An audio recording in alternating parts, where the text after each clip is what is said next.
భాస్కర్ని పోయి గుంజుకద్దాం దింగా చేద్దాం భాస్కర్ మొత్తం వీళ్ళ ఇంటికి గుంజుకద్దాం అన్నాడు.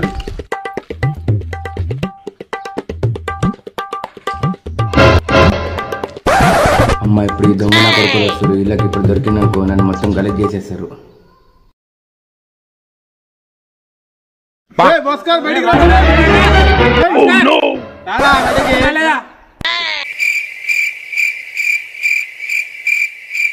అరే ఇట్లా కాదరా, నాకు ఎట్లా బయటకు తీసుకురావడం తెలుసు. అరే చింటిగాడు దావత్ ఇస్తుందని చెప్పుదాము, కంపల్సరీ బయటకు వస్తాడు. ఫోన్ చేస్తావు చేయి.